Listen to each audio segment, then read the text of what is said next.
오늘 우리에게 주신 하나님의 말씀은 신명기 30장 11절에서 14절까지 말씀입니다.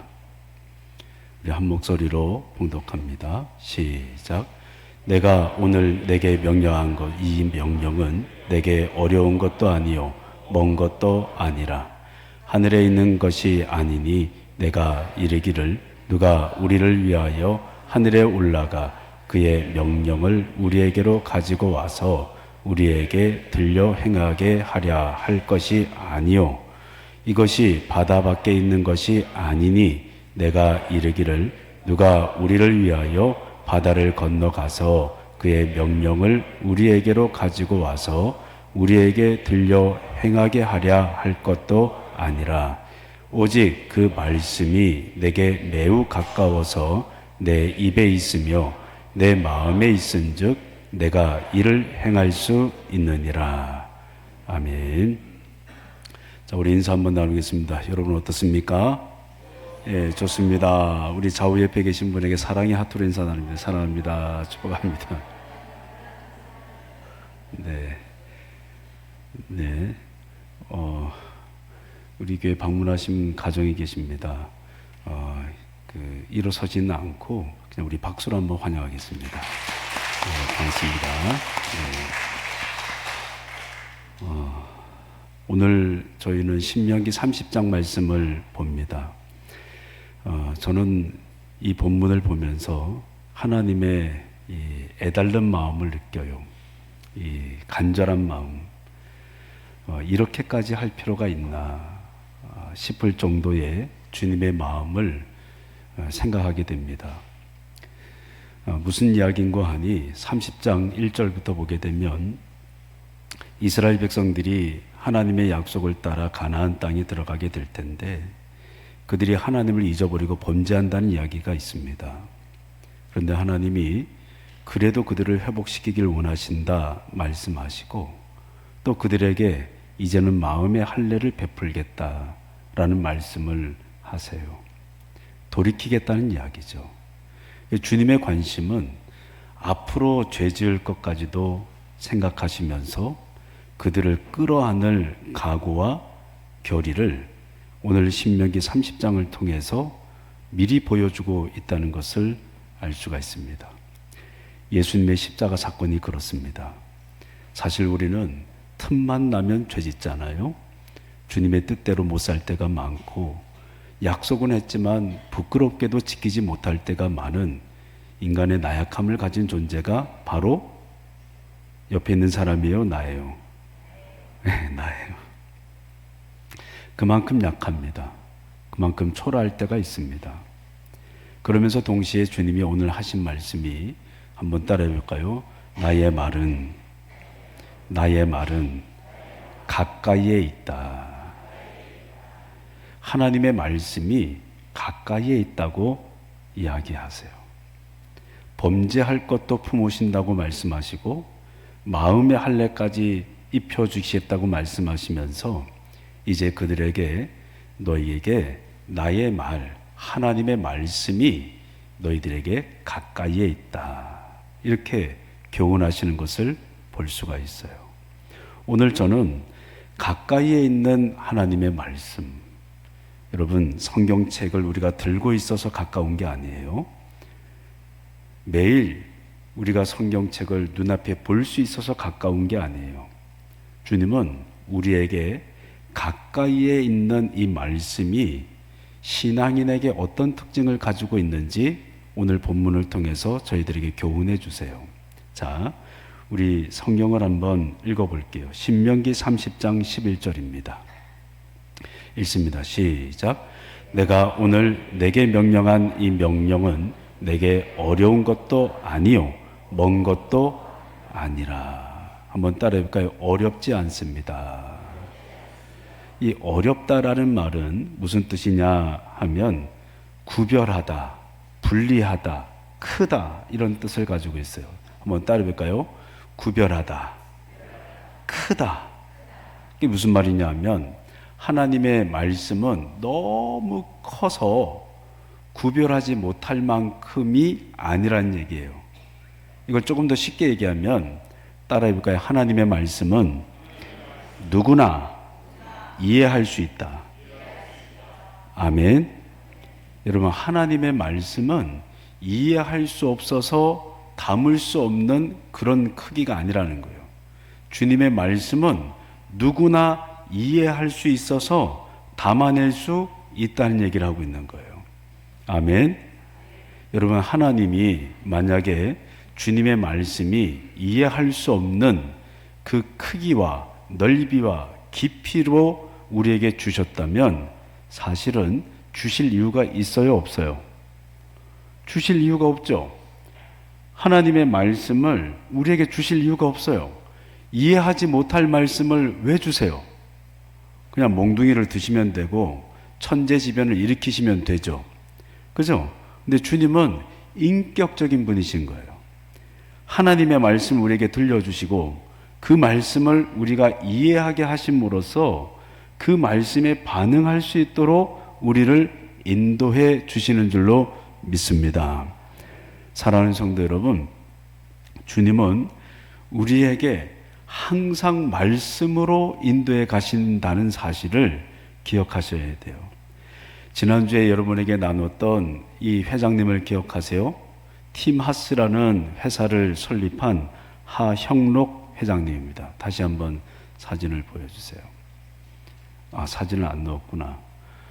팀 하스, 이 회사를 설립한 이 하형록 회장님이 계신데, 여러분, 이분이요, 1994년도에 팀 하스라는 회사를 설립할 때, 그러니까 자기에게 올 심정지가 있어서 심장을 이식받기로 했는데 그 심장을 지난주에 자기 옆방에 있던 한 여인에게 양보했다 그랬잖아요. 그리고 하나님이 은혜를 주셔서 한 달 만에 준비된 심장을 다시 이식받게 하셔서 극적으로 산 인물이 하형록 회장님, 지금은 고인이 되셨습니다. 근데 이분에게 하나님이 말씀을 주시면서 하나님의 기업을 일으키길 원한다고 교훈하신 거예요. 하나님의 말씀이 임하고 그 말씀대로 사는 게 여러분 쉬워요, 어려워요? 어려우면 어렵고 또 쉬우면 쉽고, 그죠? 이분이요, 철저하게 원칙을 세웁니다. 말씀대로 살려고 몸부림치는 거예요. 로비를 하지 않습니다. 뇌물을 주면서 사람들의 마음을 얻으려고 반칙하지 않았다 이 말이에요. 세상 사람들은 반칙하면서 일을 따냅니다. 그리고 어떤 방법으로든 자기의 이권을 차지하려고 노력하죠. 술자리도 갔습니다. 그리고 그 자리에서 나쁜 짓도 하죠. 그런데 이 하형록 이 회장님은 그 원칙을 준수하며 그 자리를 지키는 겁니다.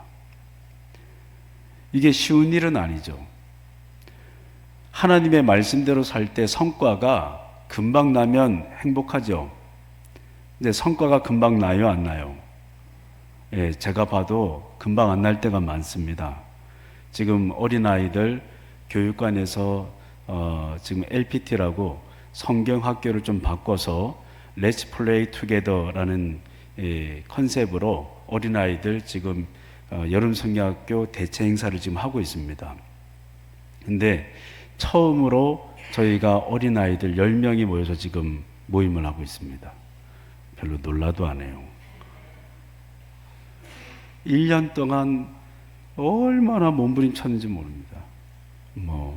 집에 데리고 와서 파자마 파티도 5번 넘게 하고, 차량 운행도 얼마나 많이 하고, 먹고 끝나고 여러분 치킨집 가서 밥 먹고, 이런 일들이 막 숱하게 계속 했는데 한 명 오는 게 그렇게 힘든 거예요. 한 명 오는 게.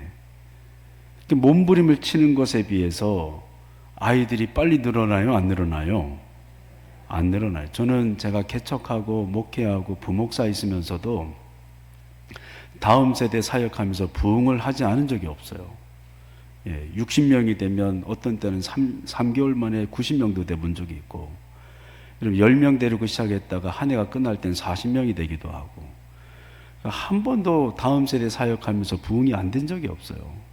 세종에서 개척하고 혼자 북치고 장구칠 때 어른들, 아이들 뭐 다 할 때도 제가 담당하고 교사 3명 앉혀놓고 같이 했어도 24명까지 커버했어요. 예? 어른들 목회하면서도 한 번도 부흥이 안 된 적이 없었어요. 우리 교회 와갖고 1년 동안 몸부림치면서 막 했는데 애들이 안 늘어나. 막 속이 터져요, 안 터져요? 근데 그런 가운데서도 여러분 변함없이 꾸준히 계속해서 주님의 마음을 품고 밀고 나가는 게 쉬워요, 어려워요? 예. 여러분, 제가 목회하면서 깨달은 게 있는데 믿음의 실력은 꾸준함입니다. 할렐루야. 누구나 한 번 시도하고 안 할 수 있습니다. 누구나 한 번 시도하고 멈출 수 있습니다. 그런데 말씀을 가지고 살며 직진하고 돌파하고 넘어서는 건 아무나 못합니다. 근데 하나님의 말씀은 여러분 어려운 게 아니래요. 말씀이 어려운 게 아닙니다. 말씀이 어려운 이유가 뭘까요? 말씀이 어려운 이유는 자꾸 내 생각이 들어가서 그래요. 하나님은 우리에게 할 수 있다고 얘기하시고, 하나님은 우리에게 하나님의 역사를 이루겠다고 약속하셨고, 하나님은 우리에게 그 말씀으로 열매를 맺겠다고 이미 선언해 주셨어요. 근데 이해할 수 있는 주님의 말씀인데 자꾸 그 말씀을 내 생각으로 해석하려고 그러는 거예요. 내가 원하는 대로 해석하려고 하고 내 환경에 맞게끔 깔맞춤 하려고 하는 거예요. 그러면 말씀이 아무리 위대하고 생명력이 있어도 자꾸 말씀이 상황에 따라 변질되는 거예요. 그때마다 다른 거예요. 내가 기분이 나쁘면 이래서 안 되고, 그리고 상황이 어려우면 그래서 안 되고, 그죠? 관계가 틀어지면 그것 때문에 또 안 되고, 나를 힘들게 하는 사람이 있으면 그것 때문에 안 되고, 자꾸 이유가 많아져요. 근데 말씀을 믿는 사람들은 말씀에 내 생각을 맞추는 거예요. 할렐루야. 할렐루야. 그래서 제가 좋아하는 찬송가가 뭐라고요? 너 가는 길을 누가 비웃거든. 그렇죠. 확실한 증거를 보여주어라. 여러분, 무슨 말이에요? 믿음의 사람에겐 증거가 따라오는 거예요. 시간은 걸릴 수 있어요. 느리게 보일 수 있어요. 하지만 믿음으로 나가면 하나님은 역사하십니다. 전성을 향해 가는 성도들아, 앞길의 장애를, 두려움이 사라지는 거예요. 아멘. 그래서 하나님의 말씀을 말씀으로 믿으면 하나님이 일하시는 게 보이는 거예요.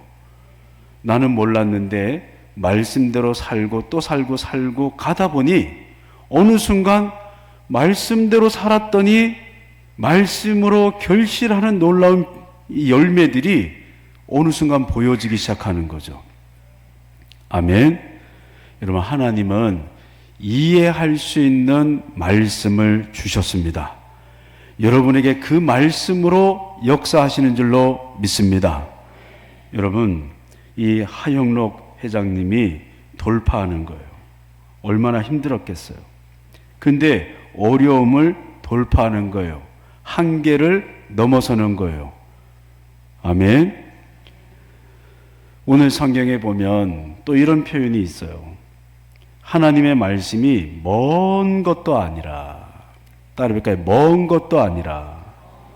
이 멀다라는 말은 어떤 뜻이냐면 옛날 이야기, 전설의 고향 같은 그런 이야기, 전설적인 이야기로 들려오는 그런 이야기, 그런 이야기처럼 멀리 있는 이야기가 아니라는 얘기예요. 그 말은 무슨 말일까요? 지금 하나님의 말씀은 여러분에게 담겨져서 가까이 있는 말씀으로 생생하게 살아서 여러분의 인생을 만질 수 있다는 이야기예요.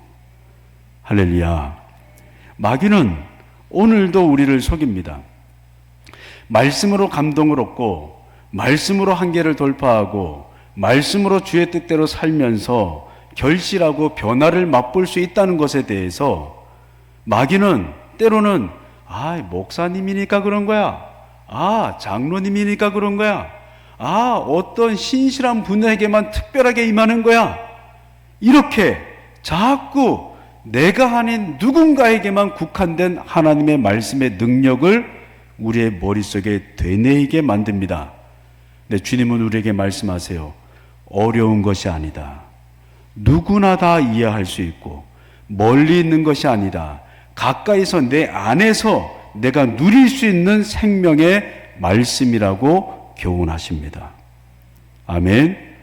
여러분, 하나님의 말씀이 여러분 안에 있습니다. 주님의 말씀을 겉돌게 하지 마시고 자꾸 그 말씀을 품으시기를 주의 이름으로 축복합니다. 아멘. 그 말은 여러분 품다라는 의미에서부터 왔어요. 아멘이라는 말은. 그러니까 아멘의 원래의 의미는 하나님의 말씀을 내 안에 품고 그렇습니다. 동의합니다. 이런 의미로 하는 거예요. 그 말씀이 내 안에 있으면 생명이 움트고 그 말씀이 내게 있으면 열매를 맺는 것입니다. 여러분, 말씀 있는 사람은 두려움이 없어요. 그러므로 신앙인들이 제일 먼저 구해야 할 것들이 있다면 여러분, 능력이 아닙니다.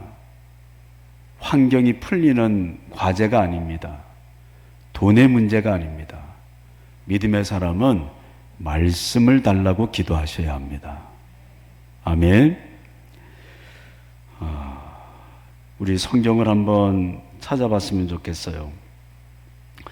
신명기 8장 13절에서 16절인데 같이 한번 읽어볼게요. 신명기 8장 13절에서 16절 읽습니다. 시작.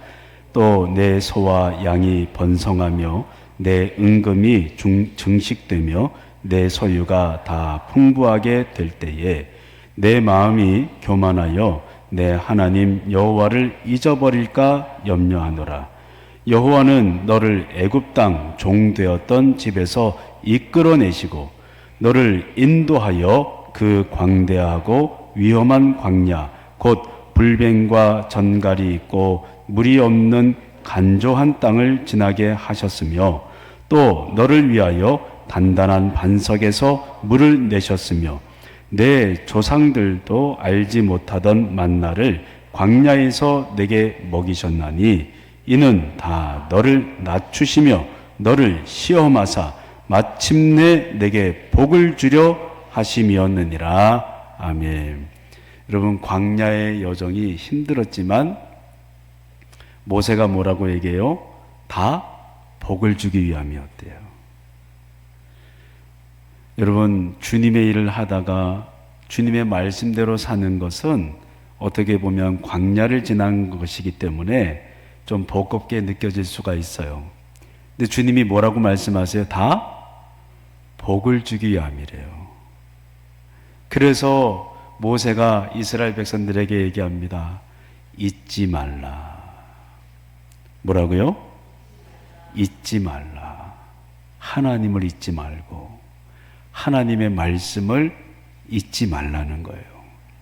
여러분, 잊다라는 말은 원어로 보면 어떤 뜻인지 아세요? 단순히 잊어버리는 게 아니에요. 잊다라는 말은 무슨 뜻이냐면 무시하다라는 뜻이에요.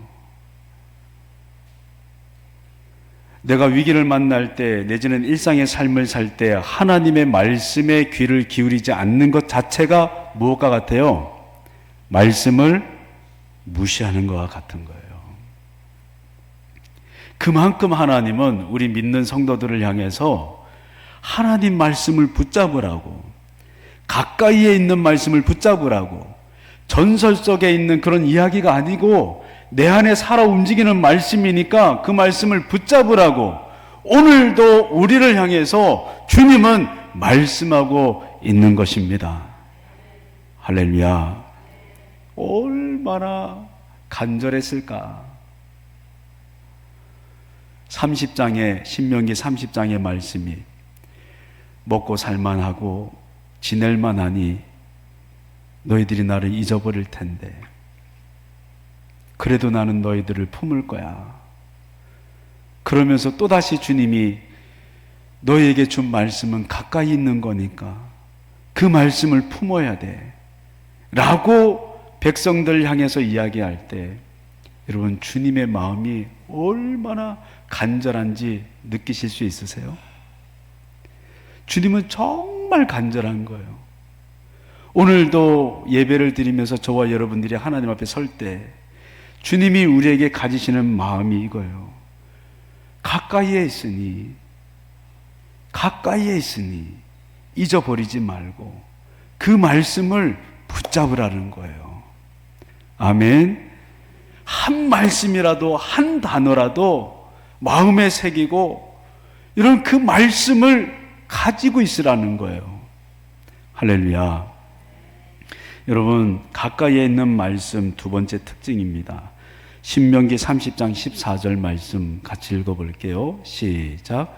오직 그 말씀이 내게 매우 가까워서 내 입에 있으며 내 마음에 있은즉 내가 이를 행할 수 있느니라. 여러분 가깝다라는 이 단어의 이 의미는 혈연관계의 친밀함을 넘어서는 가까움을 의미하는 거예요. 여러분 이 자매관계, 형제관계 눈으로 보여요 안 보여요? 핏줄이 연결된 게 보여요 안 보여요? 근데 가족은 끈끈해요 안 끈끈해요? 끈끈하죠. 이런 거예요. 눈에 보이지 않지만 하나님의 말씀이 내게 있으면 이렇게 가까운 관계가 된다는 것이고, 눈에 보이진 않지만 말씀과 나의 관계도 이렇게 가까울 수 있다는 것을 성경은 우리에게 가르쳐주고 있는 거예요. 그러니 속지 마세요. 마귀는 자꾸 말씀과 여러분을 분리시키려고 할 거예요. 말씀이 여러분의 인생을 바꿀 수 없다고 생각하게 만들 거라고요. 그럴 때마다 여러분 믿음으로 고백하셔야 돼요. 성경은 우리에게 이렇게 얘기합니다. 말씀은 가까이에 있다. 혈연관계가 느껴지는 그 가까움처럼 하나님의 말씀이 나하고 그렇게 친밀할 수 있다는 걸 믿음으로 받으시기를 주의 이름으로 축복합니다. 이 말씀 가운데 있는 이 사람, 여러분 기도하지요.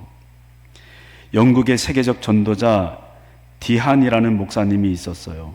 이분이 실제로 복음을 전하는데 한 간증을 들은 겁니다. 알코올 중독에 빠진 남편이 있었어요. 이 남편이 아내가 기도하고 하나님 앞에 성경 읽는 모습만 보면 막 기분이 나빠가지고 분노가 치미는 남편이었어요.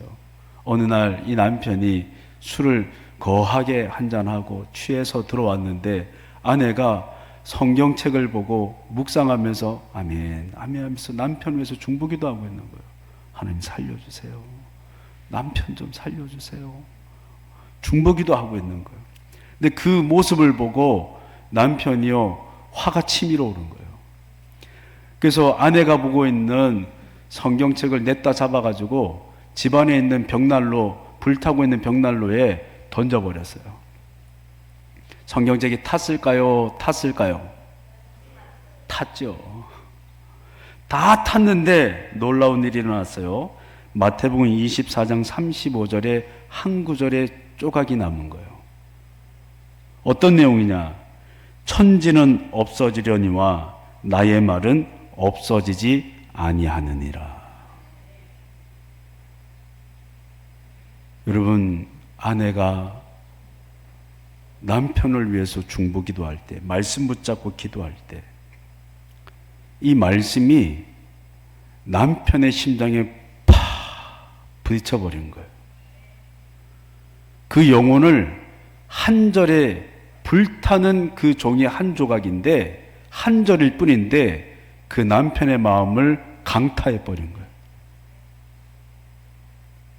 그 순간 이 남편이 한 절의 말씀인데 꼬꾸라졌어요. 회개하기 시작했어요. 이게 상식적으로 일어날 수 없는 일이에요. 근데 그 한 절의 말씀이 그 영혼에 부딪힐 때 변화가 일어나는 거예요. 교회를 10년 다녔나요? 20년 다녔나요? 아니요. 여러분, 그렇게 오래 다니지 않았어도 가까이에 있는 하나님의 말씀을 경험하면 변화는 일어날 수 있습니다. 여러분, 우리에게 필요한 것은 실력보다 하나님 말씀입니다. 그 말씀이 살아나면 내 영도 삽니다. 교회도 삽니다. 가정도 삽니다. 내 삶도 회복이 됩니다. 김지선 씨라는 분이 있습니다. 이분은 찬양 사역자인데요.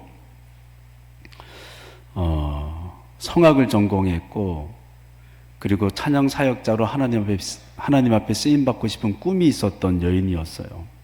그런데 아이가 셋인데 둘째 아이를 어릴 때 씻을 때 첫째 아이가 집안에서 장난을 치다가 나무젓가락을 콘센트에 집어넣어 버린 거예요. 근데 그걸 잡고 있었네. 그래서 전신 화상이 입혀진 거예요. 그래서 손가락이 붙어버리고 신경이 다 죽고 그 순간에 뼈가 막 으스러지고 타들어가서 뼈가 보일 정도로 심장 옆에 이 혈관 겉에가 타버리고, 그래서 어릴 때부터 이 화상으로 인해서 수포를 닦아내고 치료하고 이 손가락을 살리려고 배꼽 옆에다가 심어가지고 피부 재생을 시키는 거예요. 근데 엄마가, 이 김지선 씨가 너무 힘든 거예요. 여러분, 온몸에 기포가 생긴 그 어린아이를 치료하면서 꺼지를 떼고 한겹한겹 벗겨낼 때 비명을 지르고 울고 하는 이 일들을 이틀에 한 번씩 자꾸 경험해야 되니 엄마가 미칠 것 같고 비용을 대려고 하다 보니 너무 고통스러워 경제력이 뒷받침이 되지 않는 거예요. 처음에는 자기 힘으로 해보려고 그랬어요. 자기 능력껏 해보려고 그랬어요. 그런데 계속 한계에 부딪히니까 여러분, 나중에는 신앙인이 한계에 부딪히면 어떻게 해요? 다 내려놔요. 모든 의지를 내려놔요. 마지막 그의 기도 제목은, 하나님, 제가 말씀을 묵상할 건데 제발 저 좀 살려주세요. 하루를 사는데 말씀으로 나를 살려주지 않으면 살 수 없을 지경까지 완전히 망가져버리고 만 거예요. 그때 하나님이 이분에게 주신 말씀이에요. 이사야서 41장 10절입니다. 읽어볼까요? 시작. 두려워하지 말라. 내가 너와 함께 함이라. 놀라지 말라. 나는 내 하나님이 됨이라. 내가 참으로 너를 도와주리라. 참으로 나의 의로운 오른손으로 너를. 여러분 보세요. 주님이 강하게 하시고, 주님이 우리를 붙들어 주시고, 주님이 우리를 회복시켜 주시는 줄로 믿습니다. 퇴원할 때 의사 선생님이 그러더래요. 얘는 신경도 다 죽고 움직이기도 어렵고 손가락도 붙어 있고 학교 다닐 수도 없으니까 엄청 충격이 클 텐데 이 아이 데리고 정신병원에서 치료를 병행하셔야 됩니다. 그런데 그 아이를 데리고 퇴원하는 길에 엄마의 눈이 아이의 손가락을 향할 때 움직이더래요. 살짝. 휴게소에서 움직이는 게 보인 거예요. 그러더니 휴게소에서 핫도그인 거예요? 핫바인가요? 그걸 손으로 확 잡더래요. 신경이 죽어서 안 되는데 그날 되더래요. 그래서 엄마가 하나님 왼손도 될까요? 하고 왼손은 안 됐대요. 근데 집에 도착해서 이 아이의 손가락이 계속 간지러워지더래요. 아이들이 흔히 앓는 병이 있죠. 뭐예요? 간지러운 거. 아토피가 생긴 거예요. 우리가 생각할 때는 이 아토피가 안 그래도 힘든 아이한테 저주처럼 느껴질지 몰라도 얘가 손이 붙어 있을 때 이거 잘라서 다시 손을 떼는 수술을 해야 되는데 아토피가 있으니까 손을 어떻게 해요? 움직이잖아요. 자연스럽게 떨어졌네. 하나님이 아토피를 이용해서 손가락을 떼주셨어요. 그러다가 왼손도 움직이기 시작하는 거예요. 학교는 못 간다 그랬는데 지금 일상생활 하면서 학교 다닙니다. 할렐루야. 여러분, 오늘 좀 전에 우리가 읽었던 성경의 말씀에 보면 행한다 이렇게 표현을 하고 있어요. 자, 14절을 다시 한 번만 보여주실래요? 14절 읽어봅니다. 시작. 오직 그 말씀이 내게 매우 가까워서 내 입에 있으며 내 마음에 있은즉 내가 이를 행하다라는 말을 여러 가지 뜻이 있지만 여러분에게 두 가지만 소개할게요. 첫째는 전진한다라는 뜻이에요. 뭐라고요? 전진하는 거예요. 여러분, 아들이 병에 걸리고 인생이 망가지는 것처럼 경제력이나 마음이 다 망가졌을 때 이분에게 하나님의 말씀이 임할 때 더 이상 아들을 치료할 수도 없고 자기를 일으킬 수도 없었지만 하나님의 말씀이 그에게 임하니까 나가는 힘이 생기는 거예요. 앞으로 나가는 힘이 생기는 거예요. 여러분, 속으시면 안 돼요. 우리의 실력이 나를 나가게 하는 게 아니에요. 하나님의 말씀이 나로 하여금 앞으로 전진할 수 있는 힘을 주시는 거예요. 어둠의 권세는 매일 우리를 속입니다. 네가 좀 잘 된다면, 네가 좀 더 나은 존재가 되면, 네가 좀 더 실력을 갖추면, 이렇게 되면 너는 쓰임받을 수 있을 거야 라는 말들을 하는데, 여러분, 믿음의 사람은 말씀이 주신 힘으로 전진하는 거예요. 여호수아가 이스라엘 백성과 함께 요단강을 향해 전진했습니다. 아멘. 모세가 이스라엘 백성과 함께 홍해를 전진해 나갔습니다. 여리고 성이든 가나안 땅 점령이든 전쟁이든 믿음의 사람이 무기가 있어서 이기는 게 아니라 말씀으로 전진하는 것입니다. 두 번째, 행하다의 뜻은 따라해 볼까요? 파괴시키다. 굉장히 중요한 얘기예요. 따라해 봅니다. 파괴시키다. 행한다는 의미는 파괴시킨다는 의미가 있어요. 무슨 말일까요?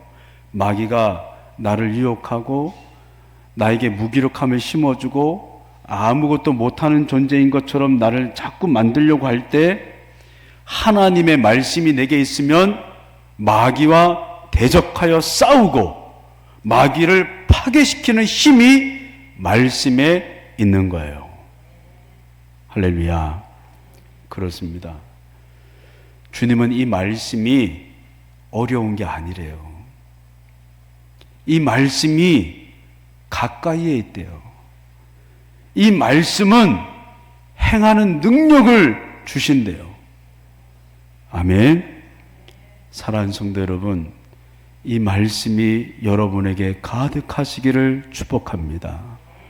그리고 우리의 살아있는 하나님의 말씀을 통해 지금도 함께 모여있는 어린아이들이나 청소년들이나 다음 세대들, 여러분은 살아있는 말씀으로 이 아이들을 양육하고 일으키고 믿음의 증거를 세워가는 우리 교회가 될 수 있기를 축복합니다. 기도하겠습니다. 살아계신 하나님, 주의 말씀이 가까이에 있다 말씀하시니 감사드립니다. 그 말씀은 이해할 수 있고 그 말씀은 우리를 전진하게 하는 능력의 말씀이며 어둠의 권세를 파괴시키는 은혜의 말씀인 줄로 믿습니다. 이 말씀 붙잡고 승리케 하옵소서. 감사드리며 예수님의 이름으로 기도드립니다. 아멘.